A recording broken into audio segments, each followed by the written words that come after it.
architects have to become more than just designers of two-dimensional facades or three-dimensional architectural objects.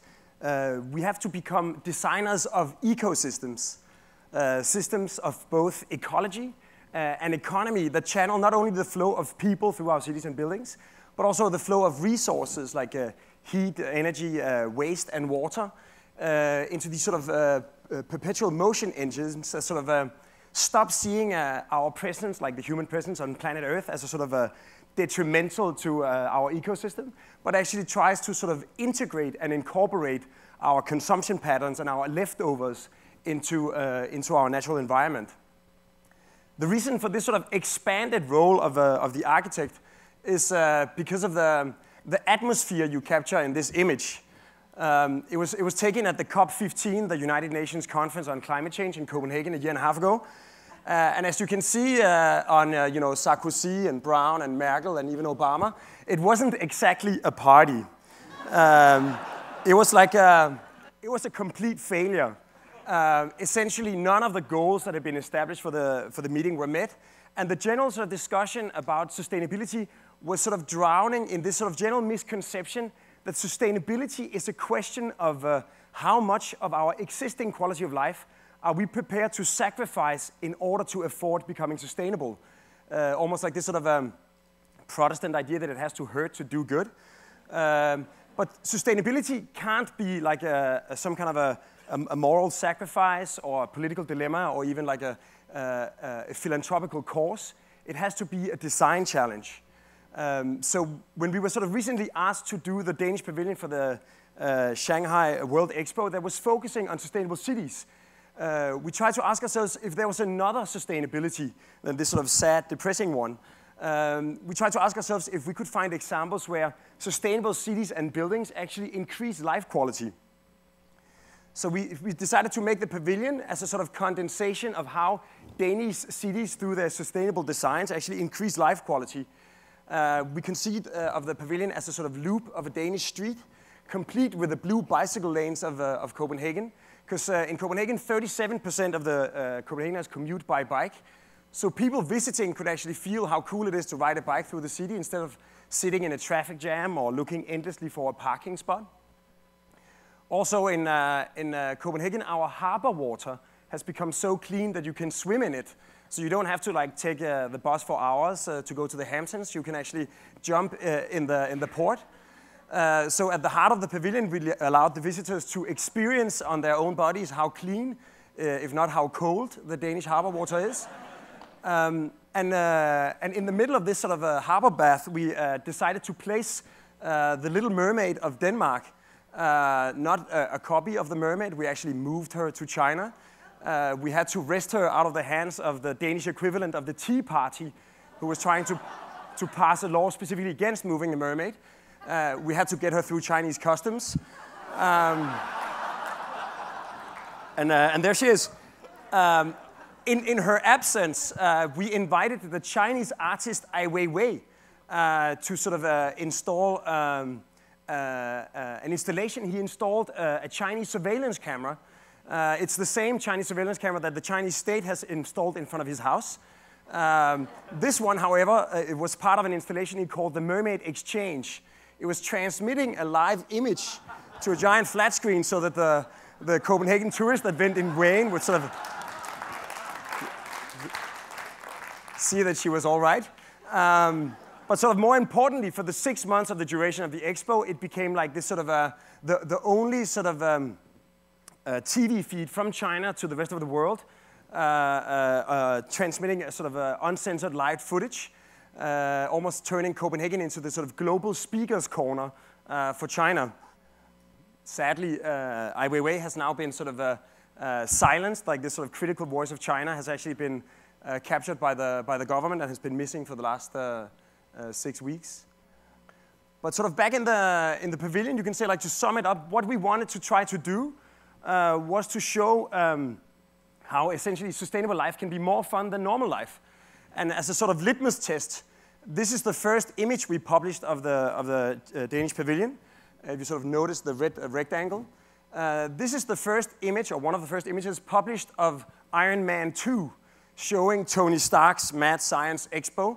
And if you sort of compare the two rectangles, this is Hollywood and this is Shanghai. So first of all, like this is big business. It's America, the land of litigation. We should sue them and get rich. But then we thought sort of Coco Chanel said that copying is the highest form of compliment. And if Hollywood starts ripping off sustainable architecture to portray science fiction, it could be a sign that we're moving towards hedonistic sustainability. So sort of another sort of idea we've been working on to try to sort of bring this idea of how like architecture and design can actually sort of be more sort of environmentally aware, but also increase life quality. Started in a project we called The Mountain in Copenhagen. It's essentially a combination of a big parking building and an apartment building. But the parking creates a man-made mountain that lifts all the apartments up in the sun and the view, creating these sort of houses with gardens, but in the middle of the dense city. We call this idea architectural alchemy because it's this idea that by mixing traditional ingredients like parking and apartments, you can actually create, if not gold, then at least sort of added value. We took this idea one step further in a project in Copenhagen, where sort of by mixing shops and offices, townhouses and apartments, putting them in a sort of stack where they occupy their favorite position, distorting the block to sort of maximize views for the apartments and access to sunlight. We created this sort of building we called the 8 House, named after its shape. And this sort of approach doesn't only allow us to optimize the individual position of the different parts of the program, like leaving shops and offices on the street, lifting the townhouses with gardens up into the sunshine, but it also sort of allows public life, which is traditionally restricted to occurring on street level, to actually invade the three-dimensional space of the urban block. So the 8 House in Copenhagen is not a two-dimensional facade design or even a three-dimensional architectural object. It's sort of a three-dimensional urban condition that allows public life the possibility for spontaneous social encounters to actually invade the normally private space of the urban block and reach the penthouse of the city. So this building is at the edge of Copenhagen, basically at the city limits. So you have this sort of clash of life forms. The sort of the last idea you can say, like in the 8 House, it's essentially like a private developer project built for like private apartments and townhouses. But somehow it has this sort of generosity towards the city that it invites public life into it. This sort of idea of public participation, we took one step further in a project we did for the new city hall in Tallinn. We thought that instead of having this sort of traditional dichotomy of the politicians inside and the public outside, we would sort of hover the city hall above the ground, allowing the public to invade the ground floor in what we call the public service marketplace, where they can interact with the public servants and even sort of see the politicians at work. We called it the public village, because it's essentially like an accumulation of all of the different departments have their own building. They sort of merge to form a single consolidated village. In one place, we invited the people of Tallinn to sort of access the roof and enjoy the panorama of the surrounding city. And finally, in the master plan, they wanted a tower, because like in Europe, it's hard to imagine a city hall without a tower. So we thought, like, what are we going to do with the tower? We thought, like, why don't we place the city council inside the tower? So we created this incredibly generous space for political reflection. The ceiling is made as a giant mirror, so that when the politicians have to make difficult decisions, all they have to do is look up, and they get this sort of periscopial overview of the city that they're actually messing with. But as a sort of side effect, when the angry citizens gather to demonstrate, they get this sort of perfect insight. They can see, if politicians are missing, if they're sleeping, if they're playing Angry Birds. So we called it the democratic periscope that combines political overview with public insight. And to our extreme luck, the city council liked the idea, and we're now building this sort of architectural realization of radical political transparency. So these sort of 3 ideas we try to bring together in what is until now our sort of biggest project. It sort of combines the sort of idea of hedonistic sustainability with the sort of architectural alchemy and the sort of notion of public participation. It's located within a master plan. We were commissioned by the 10 municipalities of metropolitan Copenhagen to do a plan according to, like, along a new train line that would connect all of the municipalities. But we proposed in return to say, why just focus on Copenhagen or even Denmark? Right on the other side of the Øresund waters, we have Sweden, southern Sweden. It's sort of the most densely populated and most sort of economically active region in Scandinavia. And by adding a simple 3-mile bridge, we could actually connect it all into a sort of a single binational metropolitan region where no area is further away than 40 minutes by public transportation. And it wouldn't just be like an infrastructure for public transportation. It would also be infrastructure for waste management, for water management, for energy, combining a smart grid that combines hydroelectricity from Sweden with wind power from Denmark. It connects all of the most prosperous businesses in the entire region.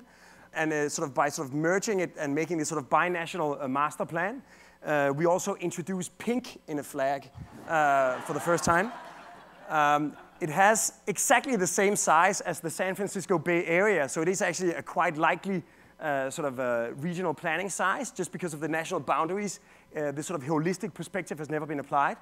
And our idea was to, instead of like focusing on the individual infrastructures, to actually merge it all so that the train line is also the first phase densification of the downtown areas. The train really stops at the heart of the different neighborhoods.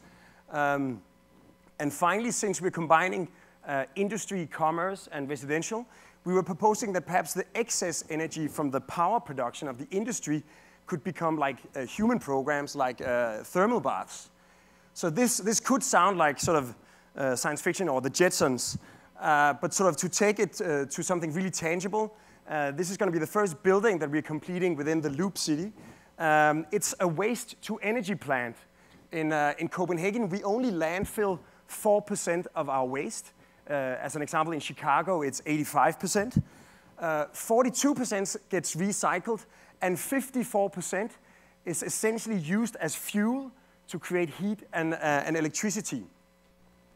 97% of the homes in Copenhagen have district heating, so they don't spend any energy on heating in a very cold country. They get it all as excess heat from the power production.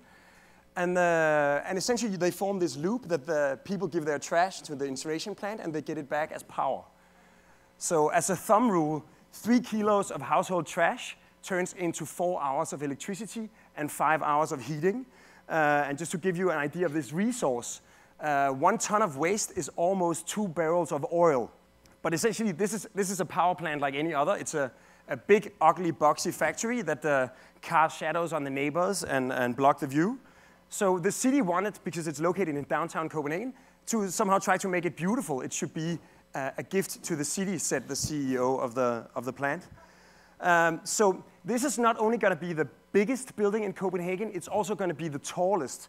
It's going to be more than 350 feet tall. It's located right in the middle of the historical city. You can see that's the opera, the Royal Theatre downtown, and that's where it's going. It's right next to the sort of Copenhagen Marina. And right in front of it, there's something called the Copenhagen Cable Track, which is a track that pulls wakeboarders and water skiers around in this sort of perpetual loop of water fun. And speaking of skiing, Copenhageners love skiing, but unfortunately, Copenhagen is flat as a pancake. We have the snow, but we don't have the hills. So we happily go by hours on buses to the south of Sweden. So we thought, if Copenhagen doesn't have mountains, at least we have mountains of trash.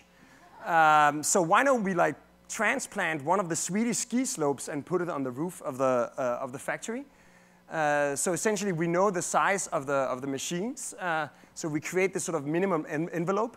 They wanted to make a visitor center, which essentially is a place where school teachers drag the children to force them to listen to how trash turns into energy.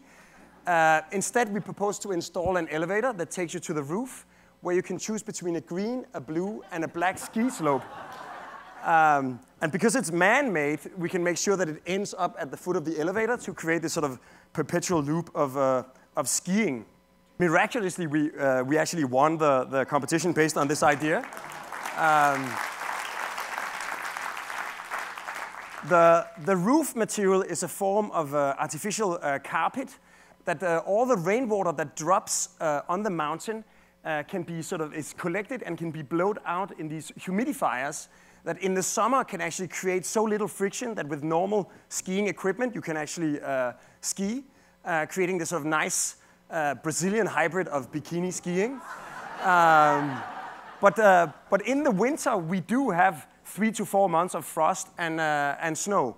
So from 2015 you're going to have to look out for the Danish competitors in alpine skiing.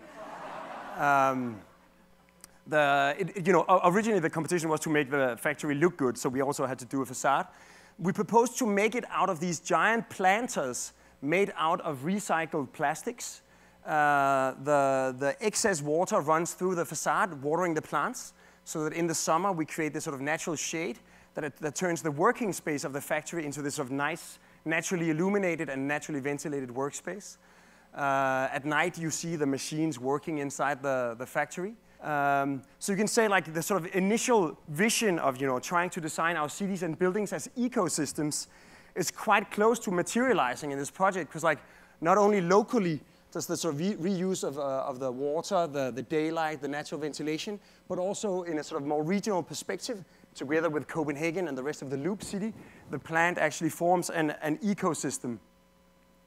As a last thing, they were imagining, they wanted some kind of a building integrated art project. And traditionally what you do is you hire some light artists to blow colored lights at the building at night. We thought, why don't we play with the resources we have? This is going to be the cleanest waste-to-energy plant in the world. The smoke coming out of the chimney is completely non-toxic, but it still does contain some CO2. A lot less than the current plant, but it does contain some of it. So we thought, like, why don't we design the mouth of the chimney in such a way that it sort of fills gradually with CO2, and when it contains 100 kilos, it compresses and puffs a giant smoke ring.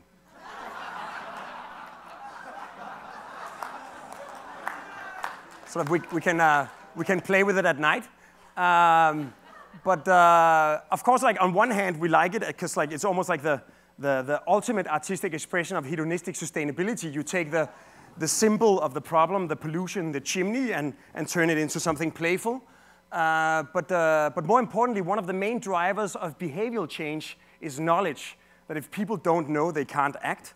And when my nephews ask me, what's a ton of CO2, I have to say, I don't have a clue. In 2015, I can tell them to count 10 smoke rings. And when they've counted 10 of them, we have just emitted 1 ton of CO2.